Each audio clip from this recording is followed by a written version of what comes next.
আসসালামু আলাইকুম প্রিয় বন্ধুরা, সবাই কেমন আছেন?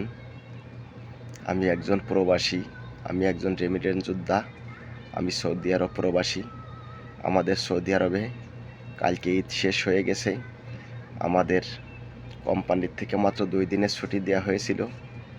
একটা হচ্ছে সৌদি ঈদের দিন, আর আমার জন্মভূমি প্রিয় বাংলাদেশের ঈদের দিন।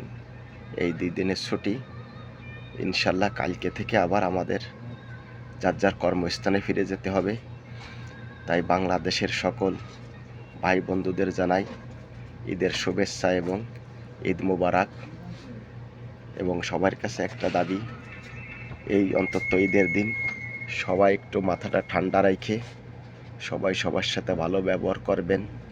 কারণ বাংলাদেশের যে পরিবেশ আর যে পরিস্থিতি দেখতেছি, যে হাইরে মানুষ কতটা নির্দয়, কতটা নিষ্ঠুর, সংবাদ দেখলেই মনে হয় কি জানি কি হয়ে গেল বাংলাদেশে আজ ঈদের দিন।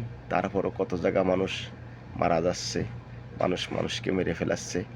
আপনারা এগুলো থেকে বিরত থাকবেন।